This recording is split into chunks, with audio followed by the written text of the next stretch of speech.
सर्वांना मित्रांनो, आता वाजले सकाळचे 8:15 आणि काय सांगू तुम्हाला, आज माझी आवडती भाजी आहे काळा वाटाणा आणि चपाती. बाहेरला इथं ठेवलं चालेल ना. हां, आणि सध्या मी जास्त करून घ्यायला बसायला लागलो आहे. गेम खेळायला म्हणा, जेवायला म्हणा किंवा नाश्ता म्हणा. मी इथं बसूनच नाश्ता करतो. कारण की इथे बघा मस्त अशी हिरवीगार झाडं, पावसाचं वातावरण आणि एकतर आता आम्ही बदलापुरात एवढी थंड हवा येते ना, काय सांगू तुम्हाला. एवढं भारी वाटतं मला इकडं हिरवगार. आणि तर इथं पण एकदम भारी वाटतं. मग इथं बसताना एकदम असा श्वास घ्यायला एकदम भारी वाटतं इथं. हो, भारी वाटतंय. अभ्यास करा, आता अभ्यासाला बसा. मॅथ्सचा अभ्यास करा. शायनिंग नको मारू जास्त. शायनिंग काय, अभ्यासाला बसायचं ना आम्हाला. मस्त इथं नाश्ता करतो आणि इथं जरा झोपून घेतो. संध्याकाळी बनवायचे पावभाजी ना. मग आता आईने वाटाणा वगैरे सगळ्या भाज्या वगैरे आणल्या आहेत. आता इथं माझ्याकडे आईने दिलं आहे वाटाणा, जो की मला सोलायचा आहे. आणि मला ह्याच्यामध्ये सगळ्यात मेन भीती माहिती का तुझी वाटते, अळाईची.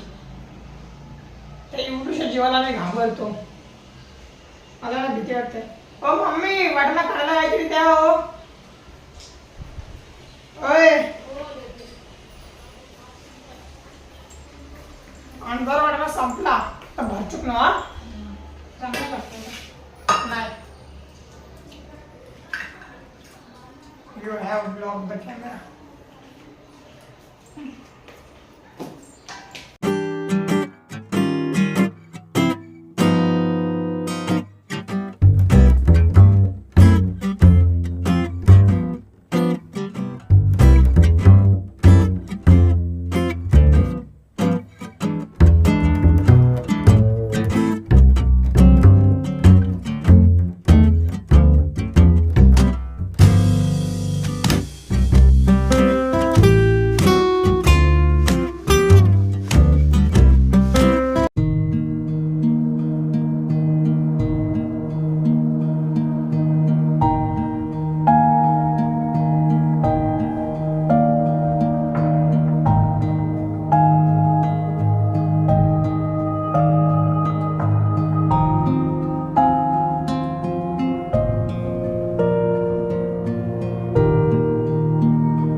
संध्याकाळचे 5:15 वाजले आता आणि आज आले पण नाश्त्यात खिचडी.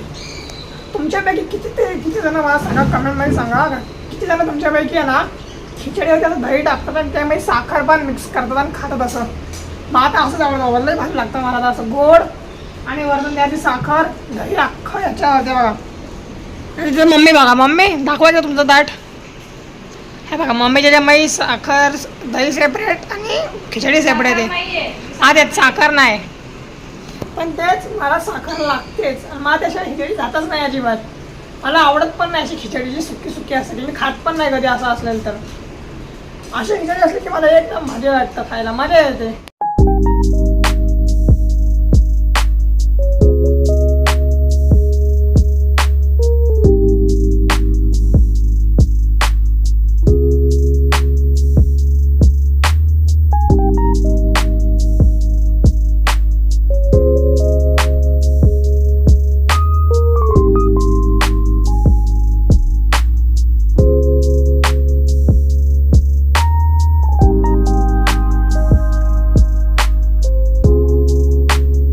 जेवायला बसलो पावभाजी वाढून घेतली आहे मी आणि लाईट गेली आहे बघा ना तिथं बसलेत.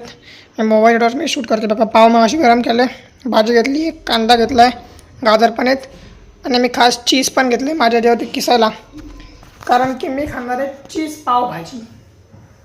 लाडाची वाट बघतो, मोबाईलचं लावून ठेवतो स्टँडला लाईटसाठी. मित्रांनो आता वाजलेत रात्रीचे 11. आता मला झोपायचं आहे, कारण की उद्या जायचं मला कोपर केरण्याला नवीन सिम कार्ड घ्यायला. माझ्या मोबाईलचं सिम कार्ड चालत नाही आहे, त्याचा नेटचा झाला प्रॉब्लेम डेंजरवाला. ह्याचा नेट ना पाऊस पडला की ह्याचा नेटचा प्रॉब्लेम होतो सारखाच. रिचार्ज केला आहे त्याला तरी पण प्रॉब्लेम होतो आहे. दिवसाचा 1 GB आहे. मग आता मी नवीन सिम कार्ड घेणार आहे, जे की उद्या जाऊन मी घेणार आहे. तर कोपर केरण्याला मामाकडे जाईन आणि तिथून सिम कार्ड उचलेन. मग मला लगेच मी रिटर्न निघणार आहे. इथं 3च्या दरम्यान निघेन मी रिटर्न, कारण की उद्या योगा क्लास आहे. आज नव्हता, काल होता, पण काल गेलो नाही मी, काल अभ्यासाचा क्लास होता म्हणून. लोक येडं म्हणतील तुला, सिम कार्ड घ्यायला कोपर खेळण्याला चालला. त्या बदलापूरची दुकानं विकली काय लोकांनी? ते मामाचं दुकान आहे माझ्या. मामा काय कर जिंदाबाद.